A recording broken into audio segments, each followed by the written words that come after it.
Hello बच्चों, class 8 mathematics. Topic क्या है? प्रश्नावली 4.2, जिसमें टॉपिक कहा है इन प्रयोगों में आप जो परिणाम देख सकते हो उन्हें लिखिए और पहिए को घुमाइए। जैसे तुम पहिए को घुमाओगे तो केवल इतना आकार है जो खुला हुआ है और बाकी सब ढका हुआ है। जब मैंने पहिए को घुमाया तो यहाँ जो रुकेगा वही दिखाई देगा और तो कुछ दिखाई देगा नहीं। तो तुम्हें देखो, ए दिख सकता है, बी दिख सकता है, सी दिख सकता है और डी दिख सकता है और तो कुछ दिख नहीं सकता है, क्योंकि वापस तुम्हें ए, मान लो ए आ गया, फिर से घुमाया तो तुम्हें थोड़ी पता है कौन सा ए आया, जे आया कि जे आया। तो अपन को तो ए ही पता है कि ए आया। ठीक, तो अपन क्या लिखेंगे? ए के परिणाम क्या हो सकते हैं? ए नंबर पर लिखेंगे परिणाम। परिणाम, पहिए को घुमाया तो तुम्हें क्या हो सकता है? यहाँ कुछ भी प्राप्त हो सकता है। कौन कौन से? ए हो सकता है, बी, सी, डी। ठीक, कौन कौन से प्राप्त हो सकते हैं? ए हो सकता है, बी हो सकता है, सी और डी। ठीक, चारों प्राप्त हो सकते हैं और चारों से पांचों तो प्राप्त हो नहीं सकता है। दूसरा नंबर क्या कह रहा है? दो सिक्कों को एक साथ उछालो तो क्या प्राप्त होगा? तो देखो बी नंबर, जैसे दो सिक्कों को उछालने के परिणाम, उछालने के परिणाम क्या हो सकते हैं? देखो, जब दोनों को सिक्कों को उछाला इस प्रकार से तो क्या क्या आ सकता है? Head head, tail tail. जैसे पट्ट पट्ट आ सकता है, हेड और हेड आ सकता है, टेल और हेड आ सकता है, एक हेड और एक टेल आ सकता है। इस प्रकार से घटनाएं घट सकती हैं और नहीं घट सकती हैं। इसके बाद आगे चलते हैं दूसरे की ओर। तो दूसरा क्या कर रहा है? जब हम एक पासे को फेंकें, पासा कैसा होता है? माचिस की तरह होता है, जिसमें 6 अंक होते हैं। ठीक है, तब इस प्रकार निम्नलिखित प्रत्येक घटना में प्राप्त होने वाले परिणाम को बताइए। तो पहले का ए क्या कह रहा है? कह रहा है कि एक अभाज्य संख्या के परिणाम, एक अभाज्य संख्या के परिणाम क्या हो सकते हैं? देखो, एक अभाज्य संख्या के परिणाम, देखो कि अपन के पासे में क्या संख्या होती है? देखो, पासे के परिणाम, पासे के परिणाम क्या क्या हो सकते हैं? देखो, 1, 2, 3, 4, 5 और 6 परिणाम होते हैं। जिसमें क्या करना है कि तुम्हें अभाज्य का परिणाम बताना है। तो अभाज्य कौन कौन सा होता है तुम्हारा? एक तो 2 होता है, 3 होता है और 5 होता है। तो 2, 3, 5, जो संख्या उसी से कटे वो क्या होती है? अभाज्य होती है। तो तुम्हारी जो संख्या उन्हीं से कटती है, मतलब जो उसी से भाग जाएगा। जैसे 2 का 2 ही में जाता है, 3 का 3 से जाता है, 5 का 5 से जाता है। ये कह रहा है कि अभाज्य संख्या नहीं। तो क्या कह रहा है? बी नंबर, एक अभाज्य संख्या नहीं के परिणाम। तो अभाज्य संख्या नहीं होनी चाहिए। तो अभाज्य संख्या नहीं होनी चाहिए तो वो कौन कौन सी है? 1, 4, 6, 1, 4, 6, क्योंकि इनमें जे 4 का भाग चला जाता है। ठीक, नेक्स्ट बी नंबर क्या कह रहा है? कि कह रहा है दूसरे का ए क्या कह रहा है कि 5 से बड़ी संख्या, 5 से बड़ी संख्या क्या होती है? 5 से बड़ी, देखो 5 से बड़ी लिखना है तो 5 से बड़ी इसमें क्या है? 6 ही है केवल, तो 6 है। ओके, इसके बाद बी नंबर क्या कह रहा है? 5 से बड़ी संख्या नहीं। तो 5 से बड़ी संख्या नहीं तो क्या क्या हो सकती है? देखो, एक हो सकता है, 2, 3, 4 और 5। 5 भी क्या है? 5 से बड़ा थोड़ी है, 5 ही आ रहा है। ठीक, इसके बाद चलते हैं तीसरे की ओर। चलो, तीसरे में क्या लिखा है? तीसरे ने कहा है प्रश्न ए के सभी सूचांकों को यदि वो डी पर रोके तो प्रायिकता बताइए। तो हम जैसे जो ए पर जिस बन रहा था, तो ए पर क्या बन रहा था? जैसे जे बन रहा था, इसमें कितनी घटनाएं थी? 1, 2, 3, 4, 5 थी। ठीक, यदि डी पर रोके तो क्या आ जाएगी? तो डी पर तो एक ही घटना घटेगी, क्योंकि एक ही खुला हुआ है दरवाजा। तो अपन क्या लिखेंगे कि इसमें अपन क्या अनुकूल और कुल परिणाम पता होना चाहिए। तो अपन क्या लिखेंगे? ए का हल।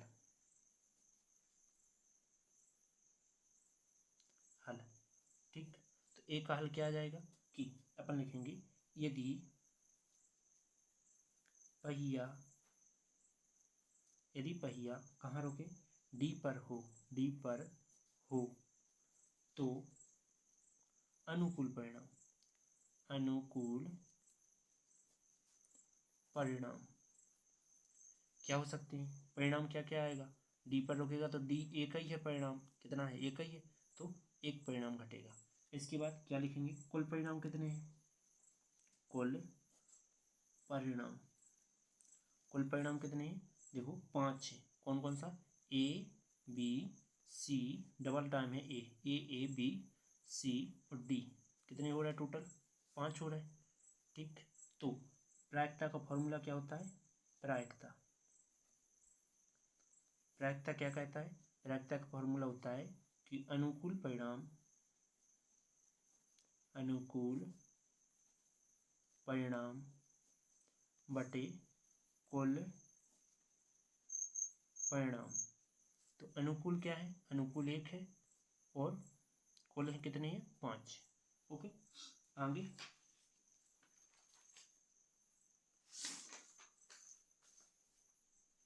अब चल रहा है बी नंबर की ओर।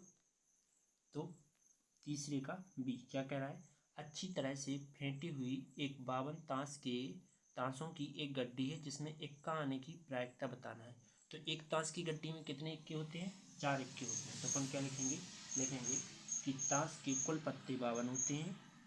तो ताश के कुल पत्ते कितने होते हैं, 52 होते हैं, जो कि क्या कहलाएंगे, कुल पूर्णांक, कुल परिणाम कहलाएंगे, परिणाम जो कि कितने माने जाएंगे, 52 है। ठीक है, इसके बाद इक्के आने की प्रायिकता, तो इक्के आने की प्रायिकता क्या होगी, इक्का आने के परिणाम इक्का कितने होते हैं 52 ताश की गड्डी में, परिणाम तो देखो इक्का 4 होते हैं। ठीक, कितने होते हैं, 4 होते हैं, जो कि क्या माने जाएंगे, अनुकूल परिणाम माने जाएंगे।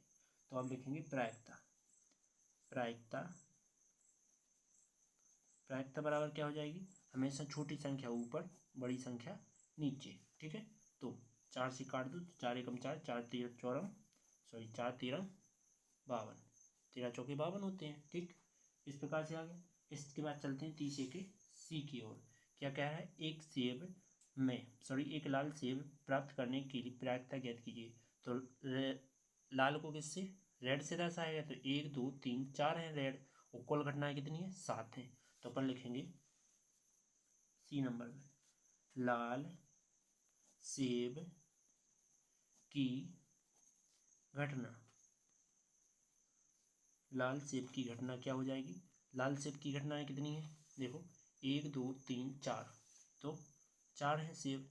इसके बाद लाल मतलब कि कुल परिणाम कितने हैं, कुल परिणाम मतलब कुल घटनाएं कितनी है, देखो 1 2 3 4 5 6 7, टोटल कितने हैं, 7।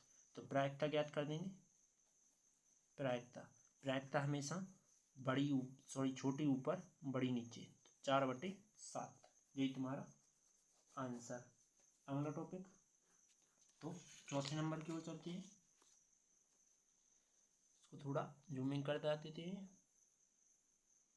क्या है, देखो 10 पृथक पर्चियों में से 1 से 10 तक संख्या लिखना है, तो ये क्या माने जाएंगे, कुल परिणाम माने जाएंगे। तो लिखेंगे पर्चियों की संख्या, पर्चियों की संख्या क्या मानी जाएगी, देखो पर्चियों की संख्या 1 से 10, 1 2 3 4 5 6 7 8 9 और 10, इस प्रकार से संख्या है। इसके बाद इसने कहा है कि प्रायिकता ज्ञात करना है। तो पहले यदि अंक क्या हो, 6 प्राप्त हो तो क्या आ सकता है, तो अपन लिखेंगे इसमें कुल परिणाम तो कितने हैं, कुल परिणाम 10 है टोटल। ठीक है, इसके बाद फिर कह रहा है कि संख्या 6 निकले, ए नंबर, पहला नंबर क्या कह रहा है, संख्या 6 प्राप्त हो, संख्या 6 प्राप्त करना। तो परिणाम, अनुकूल परिणाम क्या कहलाएंगे, तो कितना परिणाम 1 हो रहा है, केवल 6 ही प्राप्त हो रहा है तो 1 हो सकता है। ठीक, इसके बाद तो इसकी प्रायिकता क्या हो सकती है, प्रायिकता प्रायिकता। देखो अनुकूल परिणाम कितना है 1 बटे में कुल परिणाम 10, यही आंसर। अगला दूसरा नंबर क्या कह रहा है, 6 से छोटी एक संख्या प्राप्त हो, तो 6 से छोटी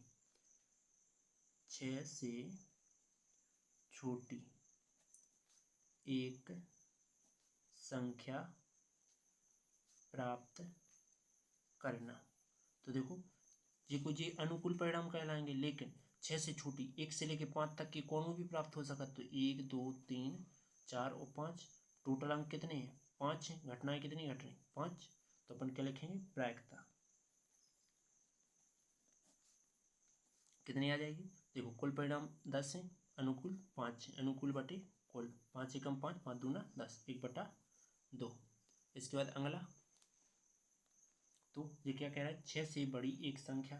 तो तीसरा नंबर में क्या कह रहा है 6 से बड़ी एक संख्या प्राप्त करना। तो 6 से बड़ी, तो 6 से देखो 7, 6 तो छोटा होता है, 7 8 9 10 कितना 7 8 9 और 10 जी आ जाएंगे। मतलब कि कुल घटना कितनी घट रही 4। तो प्रायिकता कितनी आएगी, प्रायिकता कितनी आ जाएगी 4 बटे कुल परिणाम कितने हैं 10 है, तो 10। तो ये 2 से कट रहे, 2 दूना 4 2 पंचा 10। इसके बाद चौथा नंबर क्या कहेगा, चौथा नंबर कह रहा है कि एक अंक की एक संख्या प्राप्त हो। तो एक अंक की केवल एक ही संख्या आना चाहिए। तो एक अंक की संख्या कितनी है 1 से लेकर 9 तक है, ठीक। तो अपन लिखेंगे कि एक अंक की संख्या प्राप्त करना कौन कौन सी हो सकती है। देखो 1 2 3 4 5 6 7 8 9 टोटल कितने हो रहे 9 घटना है, ठीक है। जिसमें क्या लिखेंगे, जिसमें लिखेंगे कि प्रायिकता क्या हो सकती है। देखो कुल अनुकूल परिणाम 9 कुल परिणाम 10, यही तुम्हारा आंसर। चलो चलते हैं अगली वीडियो की ओर। वीडियो अच्छी लगी तो लाइक और सब्सक्राइब कीजिए, बेल आइकन प्रेस कीजिए, जिससे आने वाली वीडियो आपको नोटिफिकेशन के जरिए प्राप्त हो जाए, ठीक है। और जो टॉपिक छूटे हुए हैं भी अगली वीडियो में हो जाएंगे, ठीक। तो चलते हैं अब इसी प्रकार की और वीडियो की ओर। चलो नेक्स्ट